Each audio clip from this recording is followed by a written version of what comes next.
लोगन राम खिलौना जाना, खिडौना समझे।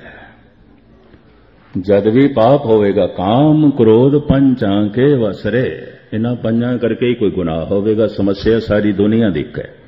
चाहे अमेरिकन ने गुनाह कीते ने, पंजां दे च कोई एक सी, लोभ करके कीता होवेगा, काम करके कीता होवेगा, हंकार करके कीता होवेगा। चाहे हिंदुस्तानी है तो चाहे पाकिस्तानी है, गुनाह तो इन्हां करके होवेगा। कोई समस्या अलग अलग नहीं, इस चक्कर च ना पैना। सारी दुनिया की समस्या इको है और उस एक समस्या करके पाप आंदे ने। और पाप नूं धोण दा जो ढंग है, जो गुरु नानक देव जी महाराज अखीर दे खुलासा पूर्वक साडे सामने रखणगे, मैं कल इस पौड़ी दी विस्तार सहित विचार आप जी दे सामने रखण दी निमाणी कोशिश करांगा। सोचै सोच न होवई, इशनान करन दे नाल मन पवित्र नहीं होंदा। ना हंकार दी मैल धुलदी है, ना लोभ दी, ना काम दी। कर ले इशनान, एक दफा नहीं।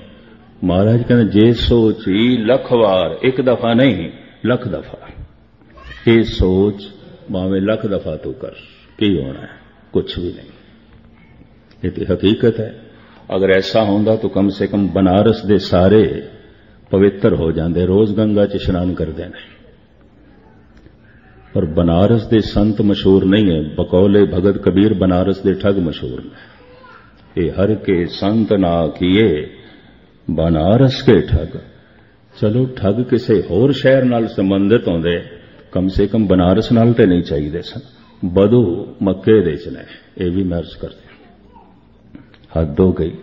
चलो आले दुआले होंदे बधू ते ठीक सी, मक्के दे च बधू, ठग बनारस दे बड़े बड़े तीर्थां ते बड़े बड़े गुनाहगार मिल जाणगे, क्योंकि तीरथ दी आड़ दे गुनाह करन दा मौका मिल जांदा, धर्म दी आड़ दे अधर्म नूं छुपाउण दा मौका मिल जांदा है। बहुत वड्डे गुनाह कई दफा धर्म दी आड़ दे च आउंदे ने। ये भी मैं अर्ज करदे हां, क्योंकि धर्म करके जो कीता गया है तो अगला भरोसा करदा है शायद ये गुनाह नहीं होवेगा, क्योंकि धर्म दे नां ते कीता गया। कलगीधर पिता कहंदे ने पाप करे परमार्थ के वस, तै पापन ते पुन पाप लजाई दसम ग्रंथ।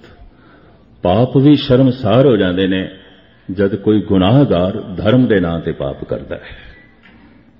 धर्म दे नां ते, गुरु दे नां ते पाप करता है, मंदिर दे नां ते पाप करता है, खुदा दे नां ते पाप करता है। कलगीधर पिता कहंदे ने तो पापां नूं भी कंबणी छिड़ जाती है कि तू किथे वरते, सानू किहड़ी थां ते वरते।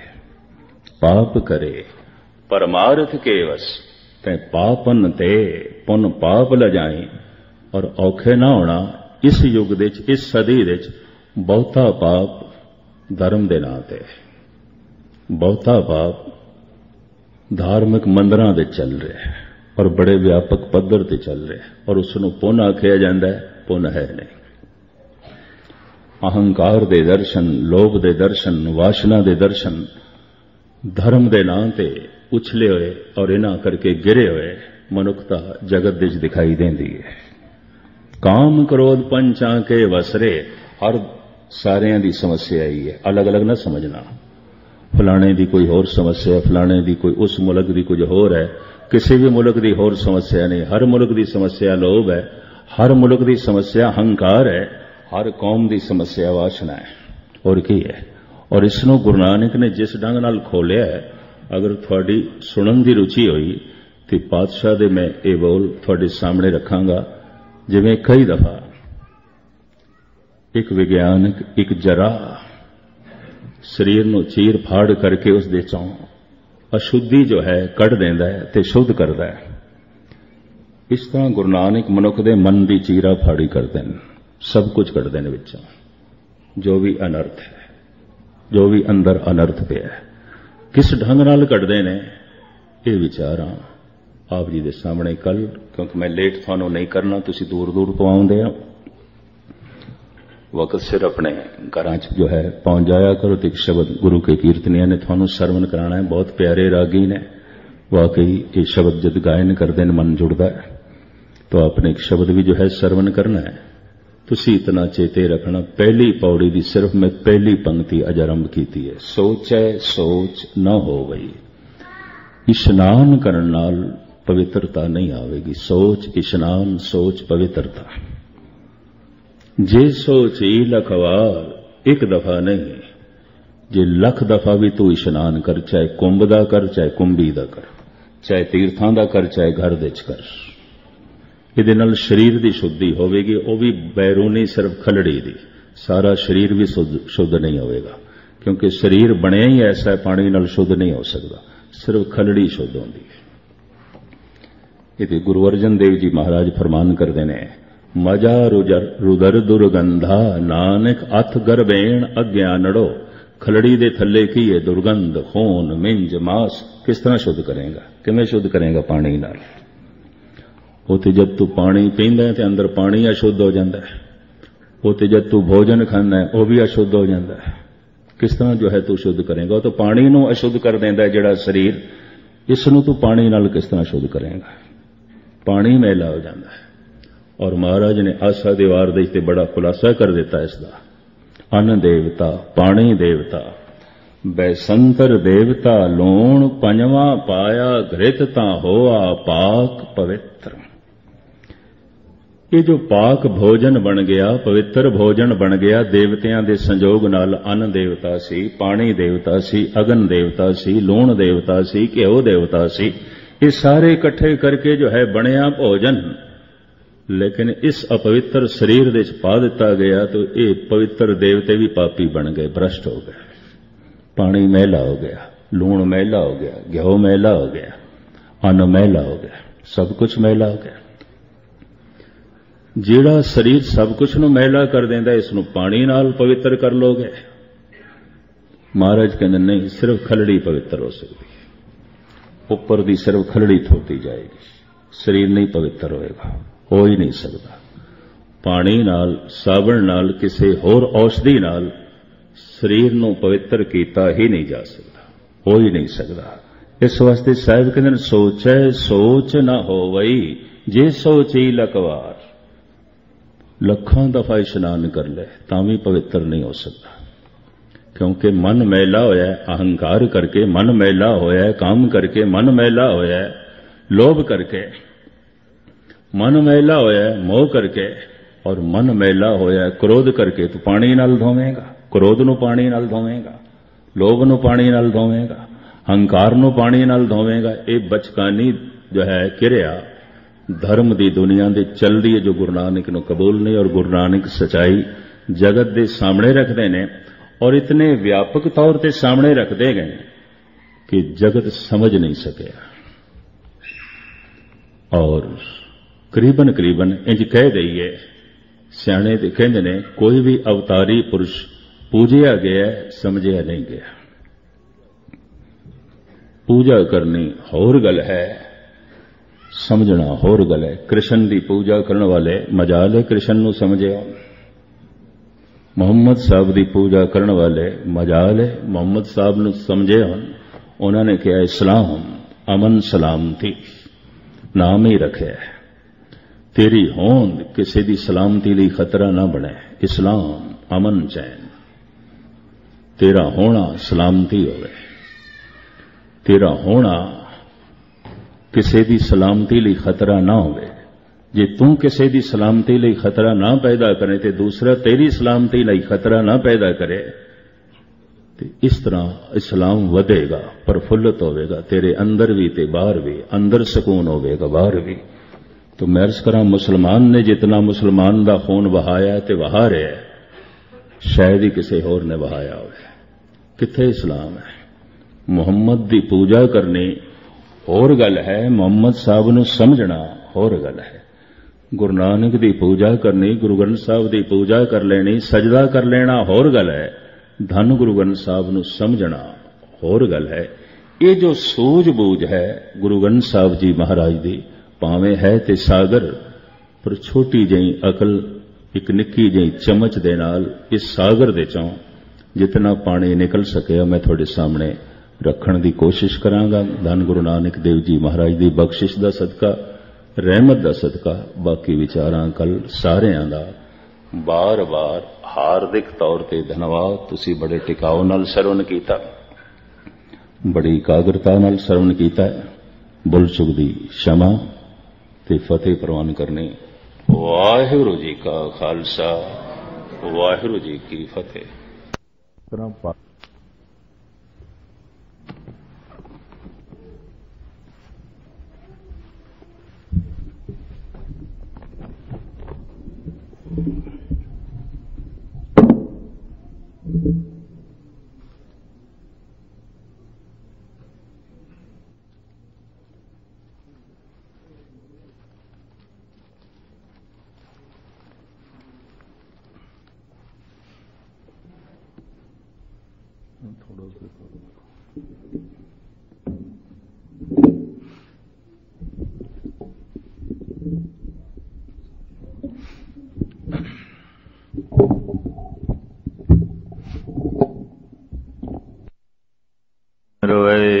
काल मूर्त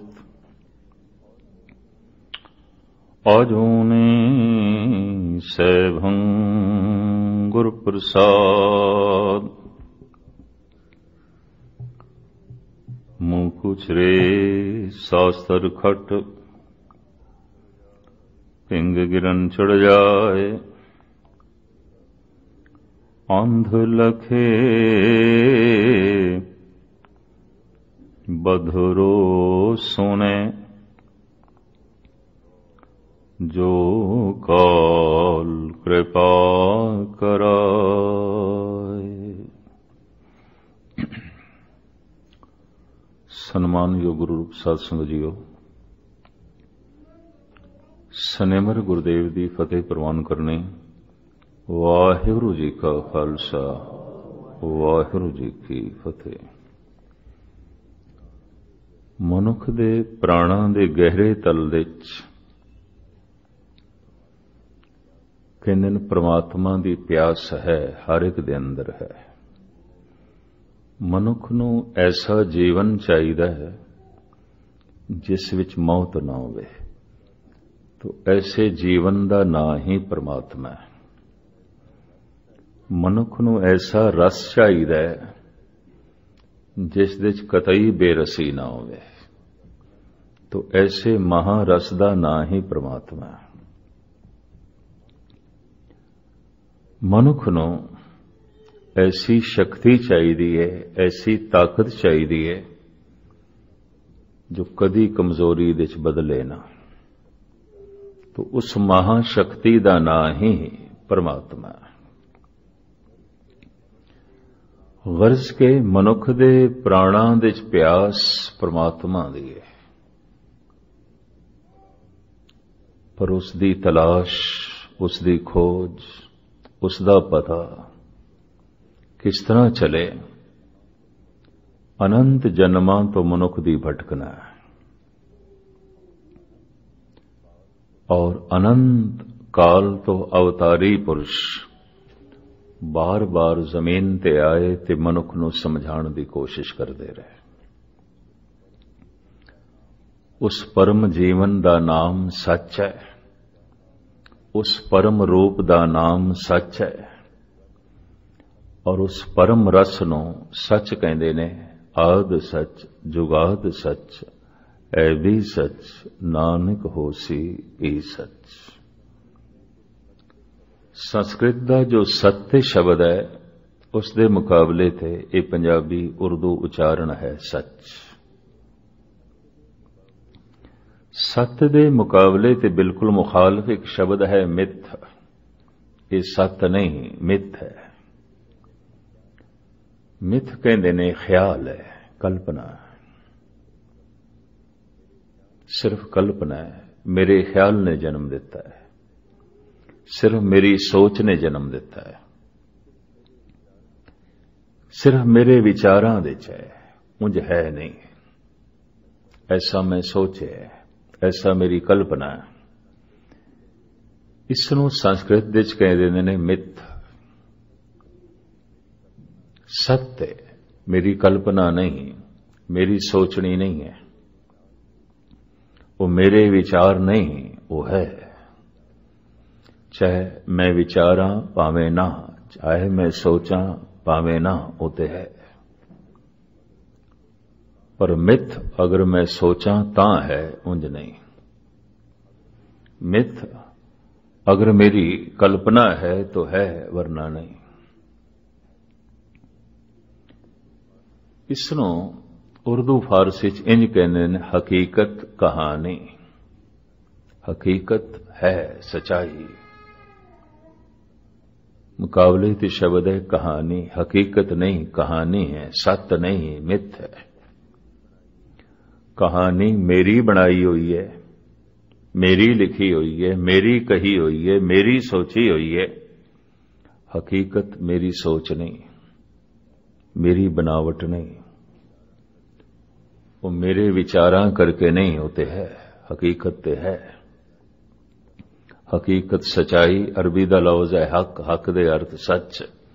जैसे कि भाई साहब भाई नंद लाल कहते हैं, हक हक अंदेश गुरु गोविंद सिंह, बादशाह दरवेश गुरु गोविंद सिंह। ए गुरु गोविंद सिंह, थानू वेख के हक दा अंदेशा हुंदा है, सच दा अंदेशा हुंदा है, सच दी झलक मिलदी है। तुसी सत दा स्वरूप प्रगट करदे हो। सच्चाई की है वो थातों प्रगट होंदी है। थोड़ी होंद दसदी है, थोड़े बोल दसदे ने, थोड़ा किरदार दसदा है, थोड़ा आचार दसदा है। सच्चाई किसनों कहंदे ने, सत्य किसनों कहंदे ने, हकीकत किसनों कहंदे ने।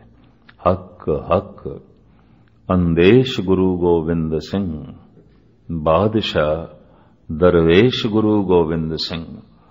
तो मनुख दे प्राणां विच जदों दा मनुख है, मनुखी होंद आलमे वजूद दे चाई, इहदे प्राणां विच प्यास ते है। ऐसा जीवन जिस विच मौत ना होवे, ऐसी शक्ति जो कदी कमजोरी विच ना बदले, ऐसा रस जो कदी बेरस ना होवे, ऐसा धन जो वधदा ही जाए ते कतई घटे ना, ऐसा रुतबा, ऐसी इज्जत जो हमेशा वधदी ते रहे पर कदी बेइज्जती ना होवे। तो उस परम पद दा ना ही परमात्मा है, उस परम धन दा ना ही परमात्मा है, उस परम रस दा ना ही परमात्मा है, उस परम शक्ति दा नाम ही परमात्मा है, उस परम रस दा ना ही परमात्मा है।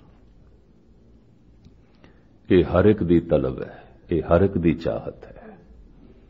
रस बेरस ना होवे, जीवन मौत ना होवे, धन निर्धनता ना होवे, ताकत कमजोरी ना होवे। ये ते हर एक दी मंग है, ये ते हर एक दी चाहत है। इस वास्ते मेरे देखे रूहे जमीन ते मनुखी दुनिया च नास्तिक कोई भी नहीं, ईश्वर तो इनकारी कोई नहीं, क्योंकि परम जीवन ते सारियां नूं चाहीदा है। तो परम जीवन ही ते परमात्मा है। परम धन ते सारियां नूं चाहीदा है, जो वधदा ही जाए कदी घटे ना, तो उस परम धन दा ना ही ते परमात्मा है। ऐसी शक्ति चाहिदी है जो सदा बनी रहे और वधदी रहे ते कदी घटे ना, कमजोर ना होवे। तो उस परम शक्ति दा ना ही परमात्मा है, परम रस दा ना ही परमात्मा है। और चाहत भी सारियां दे अंदर है। तो नास्तिक कौन है? नास्तिक कोई भी नहीं है। फर्क सिर्फ इतना है, एक दी परमात्मा दी तलाश सही है, एक दी गलत है। बस इन्नी गल है। जिस दी गलत है असीं उसे नूं मनमुख कह दिंदे हां, जिस दी सही है असीं उसे नूं गुरमुख कहंदे हां। जिस दी खोज सही है उसे नूं साधक आख्या जांदा है, साधु कहा जांदा है, भगत कहा जांदा है। और जिस दी तलाश गलत है उसे नूं नास्तिक कहा जांदा है, उसे नूं मनमुख कहा जांदा है, उसे नूं मूढ़ कहा जांदा है। अगर तलाश गलत है, रास्ता गलत है, तो मनुख जितनी तेजी नाल जाएगा मंजिल तो दूर ही जाएगा। सवाल तेजी दा नहीं, सवाल दिशा दा है। दिशा की है, जा केड़े पासे रहे। अगर वो आखे मैं तो बहुत तेजी नाल चल रहा, बहुत तेजी नाल, मंजिल ते अजे तक भी नहीं आई, तो कहा जा सकता है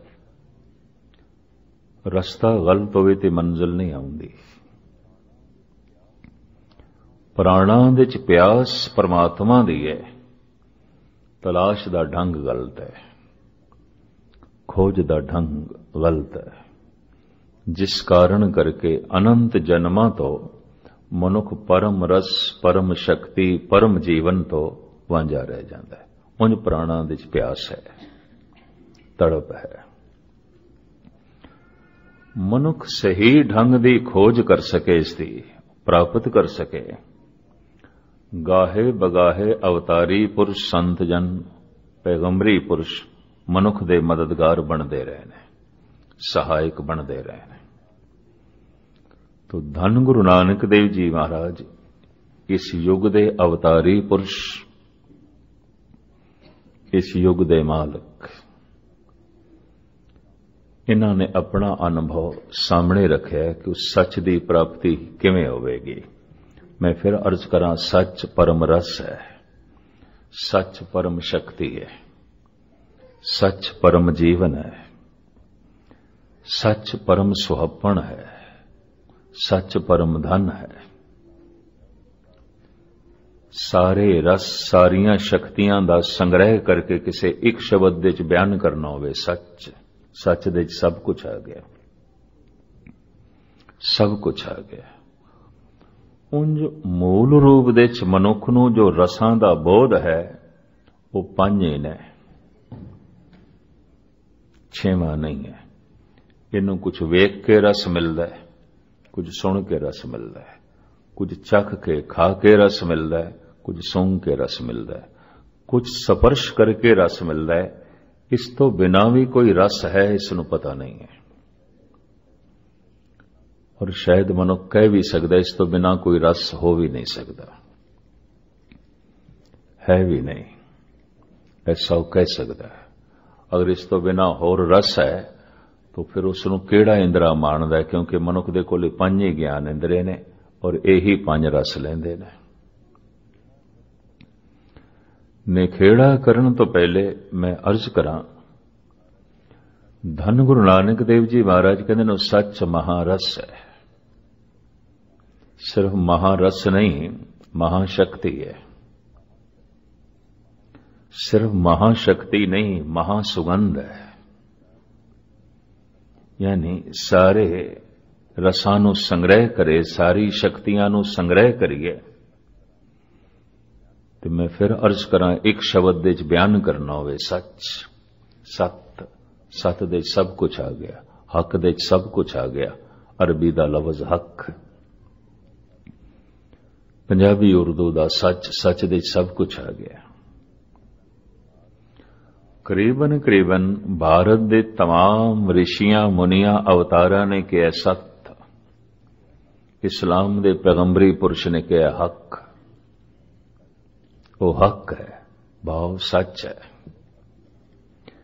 एक दफा मैं फिर अर्ज करा, सत दे अर्थ ने जो है, मिथ दे अर्थ ने है नहीं मेरी कल्पना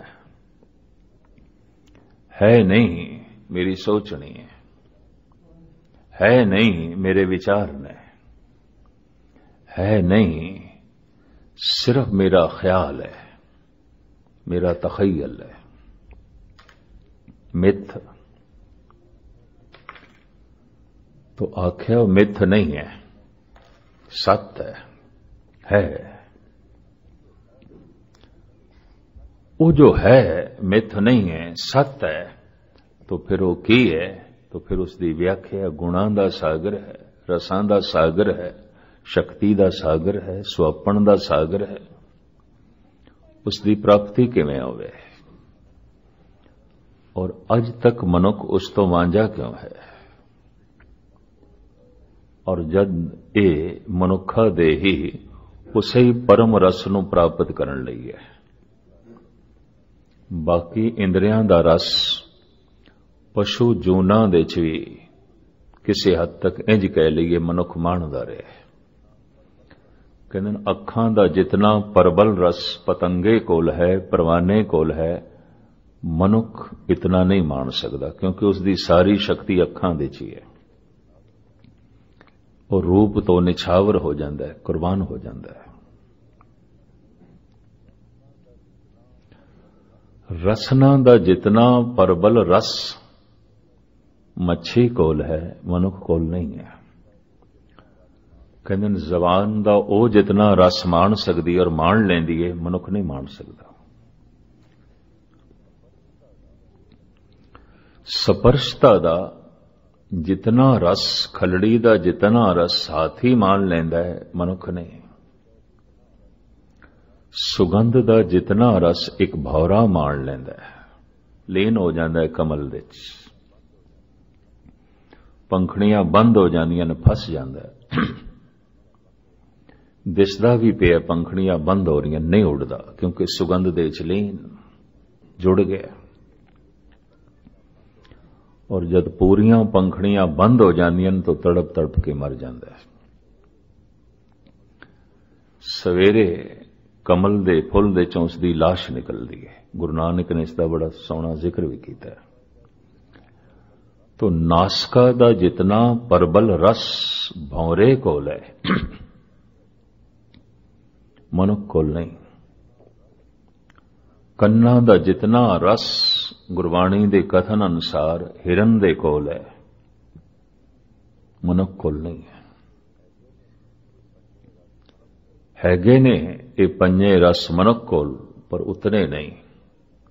जो कन्ना दा रस हिरन मान लेंदा है, जो अखां दा रस पतंगा मान लेंदा है, जो नासका दा रस भौरा मान लेंदा है, जो खलड़ी दा रस हाथी मान लेंदा है, और जो जबान दा रस मछली मान लेंदी है, मनुख नहीं।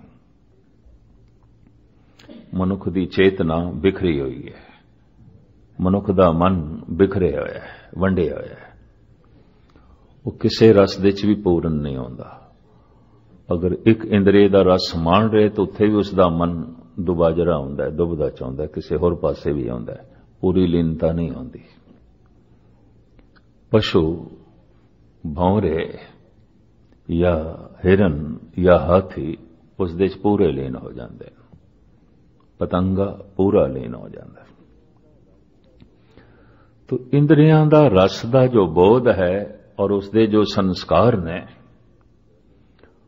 उते इंज कह लो करोड़ां दफा मनुख पशु जूना च भी कट्ठे करता रहे, और उन्हां ही संस्कारां तो मुतासर होकर कई दफा ख्याल बन जाता है बस रस यही हो सकता है, होर नहीं। क्योंकि पता नहीं कितने तार्किक लोगों ने मैनू इस तरह आख्या है भी कहंदे हो महारस है, तो की है फिर? किस इंद्रिय दा रस है? अखां दा रस है, कन्नां दा रस है, नासका दा रस है, खलड़ी दा रस है, रसना दा रस है। पता है वो कहते हैं अगर नाम महारस है तो वाहिगुरु आखदे हैं तो कोई रस नहीं, राम आखदे हैं तो कोई रस नहीं। अगर ये सुगंध है, नासका दा रस है, तो वाहिगुरु आखदे हैं कोई महक नहीं, कोई सुगंधी नहीं। अगर वाहिगुरु महारूप है, परम श्रृंगार है, परम सुअपण है, तो इस तरह का तो कोई बोध नहीं। तार्किक लोगों को दलीलां ने इसनूं मैं बहुता खुलासा ना अर्पण करा तुहाडे सामने, क्योंकि कई दफा कच्चे दिमाग वाला उस दे फस जाता है। केशव चंद्र दियां दलीलां ने, बंगाल दा प्रसिद्ध नास्तिक कहंदे ने, भगत लोग आख रहे ने, कहंदा है इस तरह बई महारस है, महारस है, उसका नाम महारस है। वो महारस है जैसे किरण दे च सूरज झलकदा है, एक एक रस दे च परमात्मा झलकदा है, और वो रस महारस है। केशव चंद्र कहंदा ये भी मिथ है, कल्पना, सिर्फ सोचनी है, सिर्फ ख्याल है। अगर वाकई वो कन्ना दा महारस है तो वाहिगुरु सुनदियां, राम सुनदियां वो महारस बनना चाहिए, नहीं बनता। ऐसा तो कुछ भी नहीं। भारत के ऋषि मुनिया ने जो दलील दी है, अगर वो महारस नहीं बरसिया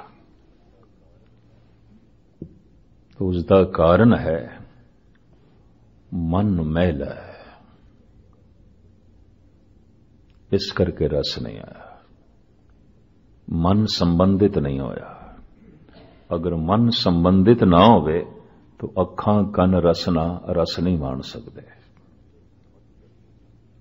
क्योंकि मन दे संबंध करके अखां पूरन वेखदियां, कन पूरे सुनते ने, रसना पूरी बोलती है।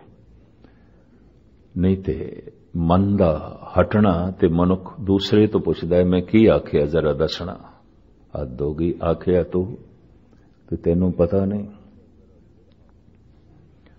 कहंदा जरा फिर आखो, मैं नहीं सुनिया क्योंकि मेरा मन कन्ना दे नाल नहीं सी। मैं नहीं वेख सकिया क्योंकि अखां दे नाल मेरा मन सी, मैं घर नहीं सी, मैं घर दे बूए दे कोलों लंघ गया, अखां नाल मन नहीं सी, जाना भी करते सी।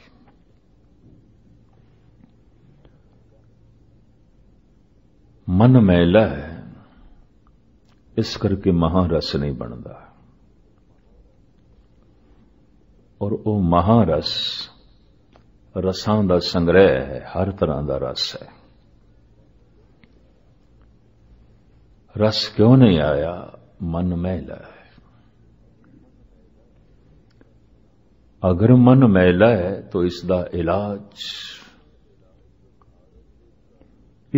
इलाज जो भारत के प्राचीन ऋषि मुनिया ने लभ्या, भी पहले पहल तां इंज करिए, जिथे जिथे दरियावां दे कंडे ते बैठ के, सरोवरां दे कंडे ते बैठ के इशनान करदे होया, जप करदे होया जिन्हां ने निर्मलता प्राप्त कर ली, उत्थे इशनान करो, उस फिजा दे च जीवो, उस माहौल दे च जीवो। इस तरह इशनान करदियां वो मैल धुल जाएगी। तो मैं फिर अर्ज करा, वो मैल की है, इसनू भी समझिए। महाराज ऐसा कहते हैं, हौं मैला मल कभू न धोवे। मन मैला है लोभ करके, मन मैला है आहंग करके, मन मैला है वासना करके, मन मैला है मोह करके, मन मैला है क्रोध करके। और तो कोई मैल ही नहीं है, मन दी ते होर कोई मैल नहीं है। तन दी मैल है, पानी नाल धुल जाती है, पानी नाल लोभ नहीं धुलदा, पानी नाल हंकार नहीं धुलदा, पानी नाल वासना नहीं धुलदी, पानी नाल क्रोध नहीं धुलदा। हौं मैला मल कभू न धोवे। आप दी ज्ञात लई अर्ज करा, धन गुरु नानक देव जी महाराज का बड़ा कीमती इस संबंध च वाक है। मैल ते यही है, और इसनू दूर करने का ढंग भी सतगुरु दसते ने, पर मैं पौड़ी दे दायरे च ही बयान करा। मैल यही है, परमात्मा महारस है, मन मैले होने करके रस नहीं बन रहा। रस कैसा है? हुण आप दी ज्ञात लई अर्ज करा, सुगंध धरती दी प्रकृति है। धरती एक तत्त है, इस तत्त दी प्रकृति मंदे ने सुगंध, महक। पानी दूजा रस है, जो है तत्त है, इसकी प्रकृति मंदे ने रस। किसी चीज दे च रस नहीं हो सकता अगर पानी नहीं। धरती तो बिना किसी च भी महक नहीं हो सकती। अग्नि एक तत्त है, अगर अग्न करके रूप है, जितना भी स्वप्न है अग्नि तो बिना नहीं हो सकता। जो कुछ भी स्वप्न दिखाई देवे रोशनी है, चाहे वह फुल्लां च झलके, फल्लां दे च झलके, पशुआं दे च झलके, मनुखां दे च झलके, सोना चांदी दे च झलके, हीरे मोतियां दे च झलके, स्वप्न किधरे भी झलके रोशनी है। ये अगन तत्त दी प्रकृति है।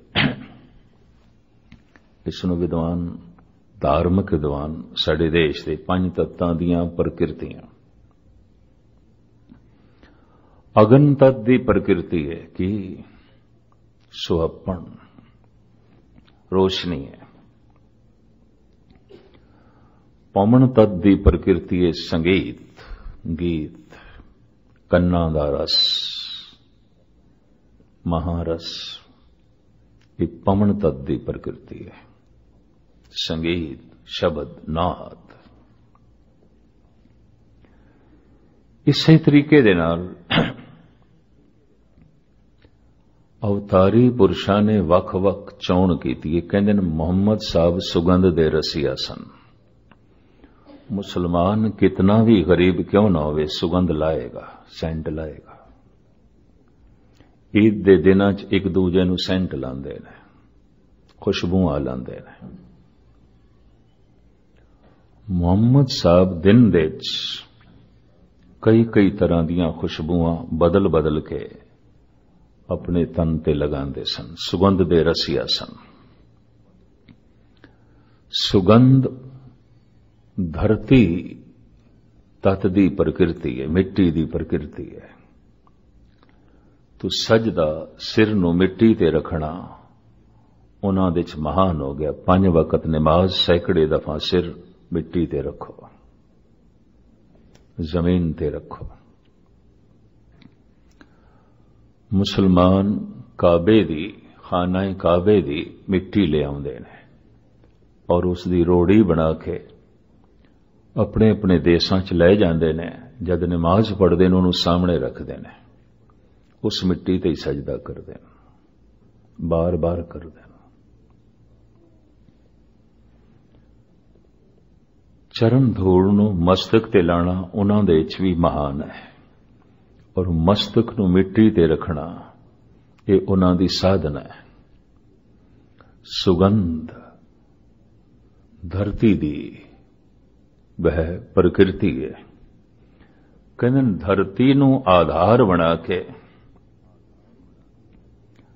मुहम्मद साहब ने खुदा तक पहुंचण दी कोशिश की थी। मनुख हंकारी बड़ा सी, धरती पैरां दे थल्ले।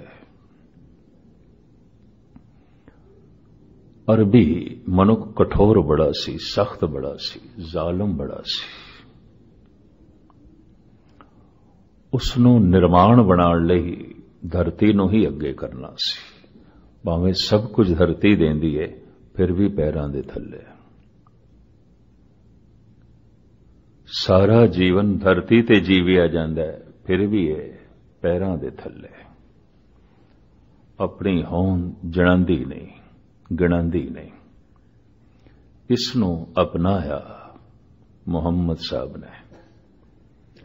आप दी ज्ञात लई अर्ज करां, पानी रस है। जबान दा रस पानी तो बिना नहीं हो सकता। नासका दा रस सुगंध ये धरती तत्त दी प्रकृति है। लेकिन पानी दी प्रकृति रस, रसना दा रस ये प्रकृति है। हिंदू ब्रह्म भोज, राजभोग, तरह तरह दे भोग स्वादिष्ट पदार्थ बना के ठाकरां नूं भोग लवांदे ने। उन्होंने इस तरह दे रसां दे बकायदा नाम रखे ने, राज भोग, ब्रह्म भोग, खाणियां दे नाम। बई अज ठाकरां नूं खाना खिलाना है राज भोग, अज ठाकरां नूं खाना खिलाना है ब्रह्म भोग। हैरानगी होंदी है। रस बड़े चाव नाल बनाने, बड़े चाव नाल पेश करने, यह गल वखरी है। बाद विच बड़े चाव नाल खुद खाना है। प्रभु महारस है। भोजन खाण लगिया बड़े मंत्र पढ़े जाते हैं। ब्रह्म भोज, राज भोज, चौकोड़ा चारों पासे ब्राह्मण बैठ के 10-10, 15-15 मिनट, अद्धा घंटा मंत्र पढ़नगे। मंत्र दे भोजन की उपमा, खाण पीण की उपमा। हे प्रभु, तू भोजन है, तू महारस है, तू महारस है। महारस रसना दा पानी तद दी प्रकृति है। तो अक्सर तीरथ 68 पानी दे कंडे थे। पानी विच इशनान, पानी विच जीवना, पानी नाल ही पूरा संबंध समुचे सनातन मत दा। सनातन मत दा एक हिस्सा बैरागी, योगी, इन्हां दे डेरियां च हर वक्त धूणे चलते रहणगे, अग्नि बलदी रहेगी, अग्न प्रचंड रहेगी, हर वक्त रहेगी। ये कहंदे ने परमात्मा महासुहपण है, सत्यम शिवम सुंदरम, उते महासुंदर है। सारा सुहपण अगन तत्व की प्रकृति है। सारी खूबसूरती अग ते खड़ी है, रोशनी है। किसी न किसी रूप दे चो रोशनी बनस्पति दे झलकदी है, फुल्लां दे झलकदी है, धातुआं दे झलकदी है, मनुखां दे झलकदी है, पशु पक्षियां दे झलकदी है। रोशनी, नूर, अगन तत्व। यह वैरागी मूर्ति नो, खास करके राम ते सीता दी मूर्ति नो 2-2, 4-4 घंटे शिंगारनगे, सवारनगे, सजदा करनगे, शिंगार कराई जाणगे। बहुत सुंदर दिसन राम, बहुत सुंदर दिसे सीता, और बार बार शिंगारी जाणगे। हैरानगी है। किधरे सोने दियां मूर्तियां, चांदी दियां मूर्तियां, संगे मरमर दियां मूर्तियां, फिर उन्हां दे वस्त्र, उन्हां दे हार शिंगार, उन्हां दी सजावट, अद्धा दिन लग जाता है। कई दफा ब्राह्मण अद्धी रात नूं शिंगारना आरंभ कर देन, सवेरे तक पूरा होंदा है। इन्ना शिंगार, इतना सुहपन, इतना खूबसूरत बनाना कि अखियां टिकियां रह जान। अगन तत्व नूं आधार बना के ये अगे चले। इन्हां ने जो हवन कुंड बनाए अग्नि दे, सब कुछ भेंट करना है अग्नि नो। तो जब हवन करते ने, कणक भेंट करते ने, घ्यो भेंट करते ने, तरह तरह की सामग्री वो अग्नि दे पाते ने। महान है अग्नि उन्हां दी दृष्टि च, उन्हां दी सोचनी च। एक होर तबका भी होया है जैनियां दा, बोधियां दा। इन्हां ने आकाश तत्व नूं प्रकृति, आकाश तत्व दी प्रकृति है शून्य, खाली, खला। इन्हां ने आधार बनाया, खाली कर दो मन नूं, कुछ भी नहीं चाहिए, कोई सोचनी नहीं, कोई याद नहीं, कोई विचार नहीं, बस खाली कर दो, शून्य कर दो, परमात्मा आपे प्रकट होगा। खाली कर दो, खुदा आपे प्रकट होएगा। जगह ही खाली कोई नहीं तो वस्तु किथे रखोगे। हटा दो विचार, हटा दो सोचनी, कुछ भी याद करने की लोड़ नहीं, किसी भी विचार की लोड़ नहीं, किसी भी सोचने की लोड़ नहीं, हटाण की लोड़ है। इनू परे करो। तो परे करन दा ढंग की बोधियां ते जैनियां दा ये जो बहुतियां नूं रास ना आया और फिक्का लग्या, बस सिर्फ बैठ जाओ, अखां मीट के और अपने अंदर झात मारो, विचार किहड़े चलदे ने, सोचनी किहड़ी चलदी है, यादां किहड़ियां चलदियां ने, गहराई नाल देखो ते नहीं चलणगियां। उन्हां दा इह ढंग है। कोई 80% बुद्धिस्ट किसी मंत्र का जप नहीं करते, कुछ भी नहीं जपते, बस बैठते हैं। इन्हों ध्यान साधना कहते हैं। 20% सनातनी प्रभाव हेठ नेपाल दे और जो भारत देश ने मंत्रां का जप करते हैं। थाईलैंड, कोरिया के बौद्ध भिक्षु, बर्मा, लंका के बौद्ध भिक्षु किसी मंत्र का जप नहीं करते, ध्यान साधना विच बैठ जाणगे। शून्य खला, ये आकाश तत्व की प्रकृति है। इंज कह लो, आकाश नूं गुरु बना के परमात्मा तक मिलण दे वसीले बनाए, मिट्टी नूं रहबर बना के खुदा तक पहुंचण दी कोशिश मुहम्मद साहब दी, पानी नूं अपना मुखिया बना के महारस परमात्मा तक पहुंचना है सनातनियां दा यतन। अग्नि नो गुरु मन के, अग्नि नो मुखी मन के वो रूप है, और जो है स्वप्न है, वो ते अत्यंत सुंदरम। तो हवन अग दे च सब कुछ भेंट करो, अग दे च घ्यो भेंट करो, अग दे च कणक भेंट करो, अग दे च फुल भेंट करो, अग दे च चंदन भेंट करो, सब कुछ अग्नि दे च भेंट करो, अग्नि दी परिक्रमा करो, अग्नि नूं सजदा करो।